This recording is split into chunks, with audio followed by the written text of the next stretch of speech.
Here we are in bustling New York Harbor. Beautiful day. Statue of Liberty stands in the background. Ellis Island. Both symbols of liberty and opportunity for people from far away. People who came here and continue to come here to fulfill some sort of a dream for themselves. Big city now, big harbor. That was once a natural refuge for the people who are indigenous to this land, who are, for some reason, called Native Americans or American Indians. They call themselves the first people. Very simple. We're here taking a look at all of this, watching the hustle and bustle. Sometimes wondering what's happened to the natural way of life. What has happened?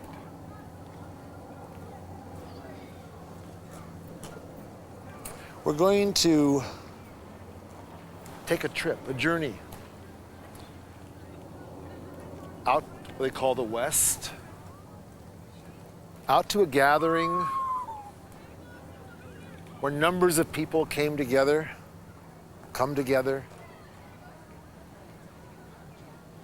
indigenous elders, peoples representing many of the first nations that lived here on this land.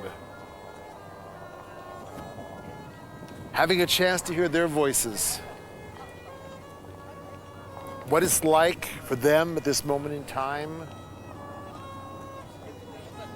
and especially as they see the prophecies of their ancestors unfolding. To much of the world, my name is Charles Lawrence. To a very special part of the world for me, I have a whole other identity. I am what is called on this land a mixed blood. I carry European ancestry in me, and I am part American Indian, native person.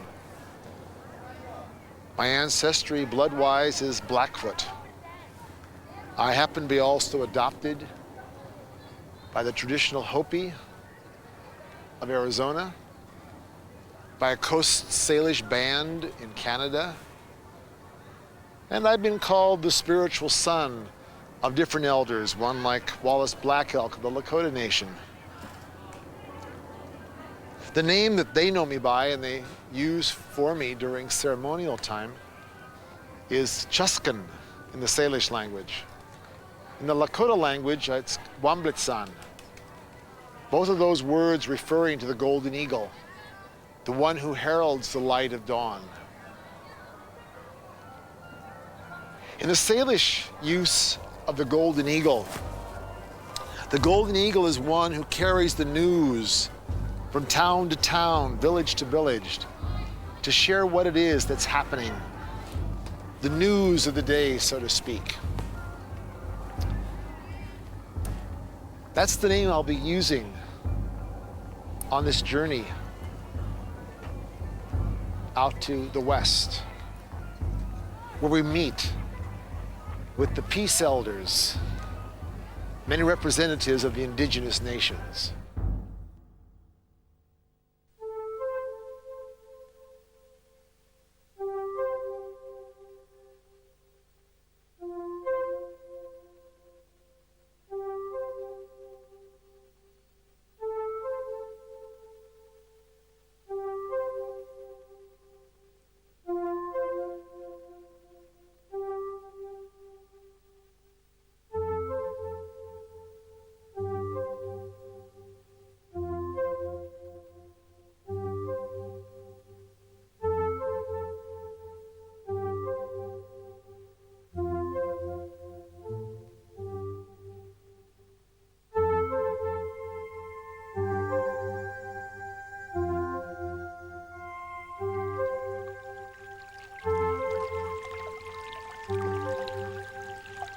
If we were to gather the history of man's laws, what we would see is that those laws were designed to protect a select few people.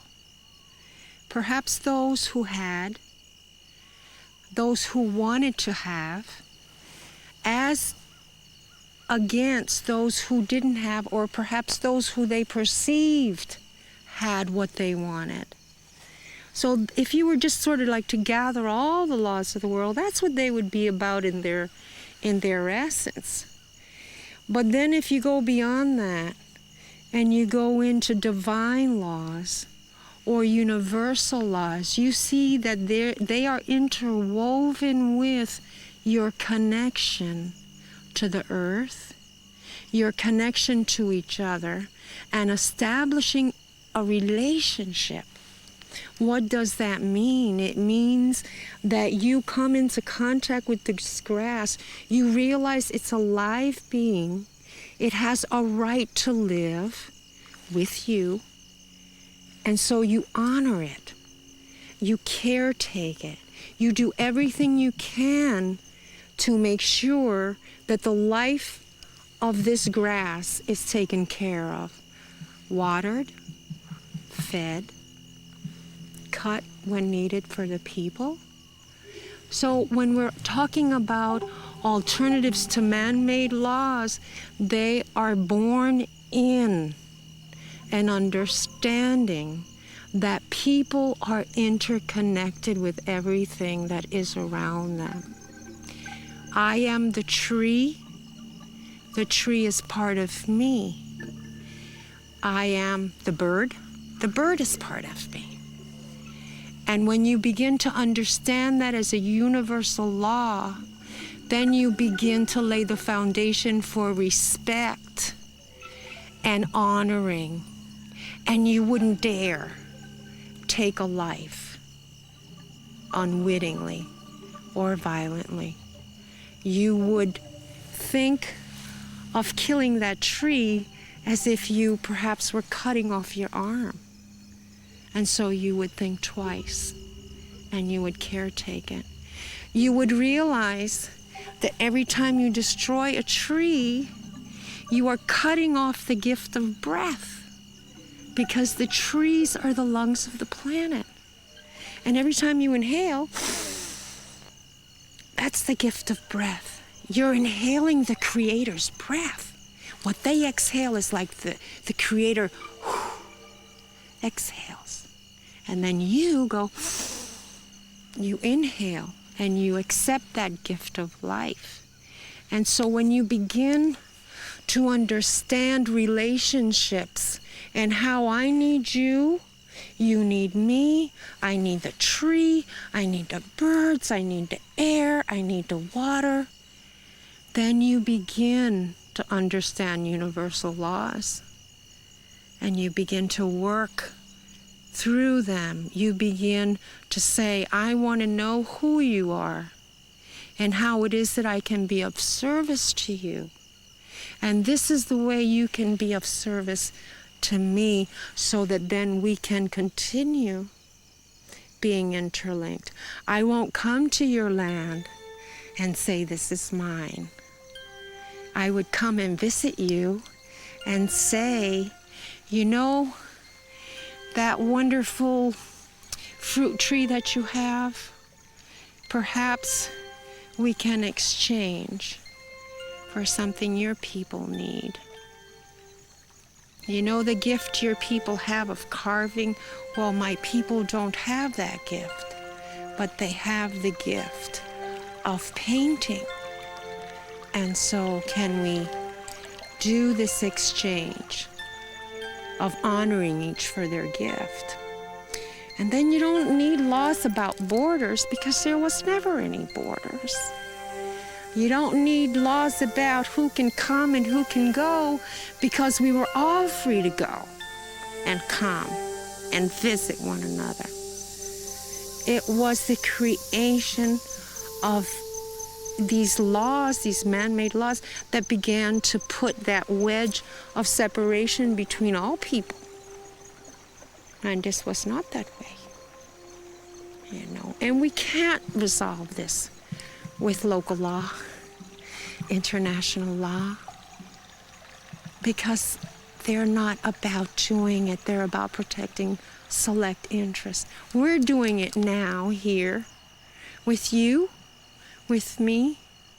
We're saying to each other an end to the separation. I will not go to kill my brother on the other side for oil. I will not go kill my sister on the other side for gold. And then there's no loss, you see, because you're not going to do what you know in your heart, in your being, is a universal law, which is about honor and respecting life for any government. You will say no. And once we say no together, the government is only but made up of people. When did we turn over our power to them and created the monster, them? Let's turn it back up the way it's supposed to be. Let's claim and fully step into our power as human beings, our energies, as people of love and of light, and as caretakers of this planet, and say no collectively. I know it sounds simple, right? It does. But just think about how much more difficult it is every time the men must kiss their wives and their mothers and their sisters goodbye to go to war. And how much more difficult it is to try and pick up the pieces of destruction. It seems it's more simple to begin to lay the foundation of honor and love and respect of all things and build upon that. Seems much easy, And when I said in the beginning that we could intertwine a talk about laws and beauty, well, once we all lift the veils from our eyes and begin to see the beauty in everything around us, then those things, the tree, the bird, you, my brother, your beauty begins to reveal to me the sacred laws, you see. Because I see you with a different eye. I'm not seeing you as my enemy. Understand? And so that is beauty, because then I can see within you who you really are and not who I have been told by government that you are. See, they have to tell me you're a monster, because if they don't, then I'm not going to go there to fight you. And so this is the way laws and beauty are truly intertwined. Because as I'm able to see the beauty in things, I'm able to see the truth. And the truth isn't in law. It's not in what man has written. It's in the great law of peace that talks about everybody tracing their roots to one central council fire where all people came together. Separation came with accumulation, with a hunger to have more than what you need, a hunger to have warehouses full of things, and not understanding that everything's out there for everybody. I don't need to hoard thousands of pounds of food. The Earth Mother gives it to us every day, freely. So we don't have to store. Once we began to do that, we broke the rhythm, we broke the cycle, we lost our beauty. You understand? Because we got separated from spirit. And spirit is what lets that light of beauty shine within all things, including laws, or ways in which we like to call them harmonies, ways in which we can come together, ways in which we can meet each other's needs, because all needs need to be met. And that's basically what lots of wars are about. Somebody thinks you have something they want and that they need. Well, if they didn't have it where they are, they didn't need it, and they don't need it. If I don't have oil in Puerto Rico, I don't need oil in Puerto Rico. Because the Creator put something else there for me to be able to generate my energy, you know. And that's the kind of law, or the kind of harmony, I like to call them, that we need to seek. What is it that we each have that can be of service to someone else, but won't bring destruction to them? Something as simple as a flower can bring destruction of another's indigenous plant life if it's not in harmony with the energy there, because they can take over. So it's important for us to know what it is we need. We may think we need something, and we can wreak havoc on the place where we live. We see it in Hawaii, we see it in Borique, in Puerto Rico. Things that have been brought over, plants, are taking over and killing the natural life there.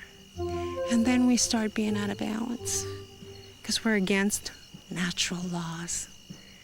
Creator gave us our own sort of place to be, you know, and with different fruits and flowers, and because that's what we need there. We're such arrogant children. We want to impose everything. Well, then we destroy the beauty, because we destroy that vibratory pattern of the rhythm that lives in that place. When you go somewhere, when you live somewhere, you're sharing the spirit, the essence of that place. And you can't want to bulldoze it with your law of imposition. You know, everything has a right to be. And when we let things be, the beauty is. See, we can't say we're too busy for spirit, because then it won't come back. We have to think of spirit just as we think of the work that feeds us, because it's the spirit that feeds us. And if we ignore it and we don't pay attention, then we're not drawing forth the divine energy that does care and take care for its children. I would ask the people to really examine in their lives what it is they have now, what it is they perceive they need, and then to reevaluate that and see if it isn't that they have perhaps fallen into that dark hole, like a lot of us have done and are doing today, of accumulation and measuring their need by that. See, I'm of a mind, and I say this to the people that share the land that I'm on now, there isn't anything that we need that isn't already here. Oftentimes, our needs get confused with our wants, and what we want isn't always what we need, you know? And so, a lot of people tell me, why I don't have perhaps more elaborate clothing and, those kinds of things, because people have a different perception, right, of what. And I tell people it's because I have what I need. I have 7 skirts and I don't need more than that. I make them. I don't need to have 50 skirts in my closet that I may use once a year. You understand? But we all want 50 skirts in the closet that you don't use all year long, but once. Well, I've minimized what I have in terms of accumulation and really have begun to redefine what it is I need. I need 7 skirts. I have 7 skirts, and that's it. But I ask the people, do you really need a toaster that sings to you? I don't think so. You understand? Many do. Exactly. But do they need that? You understand? They create the markets, you know? They make you want the stuff and you don't need it. I see the kids today with those big radios that are like for studios. Why do I need a radio? I'm not a studio. Huh? I only need a little radio so I can listen to music at home. You understand what I'm saying? But do you see what they do to us? And then they make us think that we don't have. They make us blind to the things that we have, the treasures that we already have, you know? And we have to laugh because it's ridiculous. Huh? Do I need a projection machine? I'm not a movie house. A small television, which I don't watch, but I have one for video. You know, it's that. It's reaching into our hearts and saying, gee, what are they doing to me that they're making me forget that I just fed my family? My family went and they didn't go hungry. They may not have had 3 pork chops to eat, but they each had 1 or half of 1, or they each had a portion enough to sustain them. Why isn't that enough? You know? And I think that's the kind of message I would say. Search your hearts. Don't let the U.S. do what it's done to so many other brothers and sisters, making them want what they don't need. It becomes a world of plastic, a world of accumulation with complete disregard for life, complete disregard for the future, and a total and complete disregard for the earth that sustains us all. Because she's not threatened, because she will transform and she will continue to be. It is us who are threatened by our own actions, you know. So that's what I would say, you know. Did that cost us anything? Just the moment to come out and honor the sun and say thank you and have a good rest. But it cost us nothing.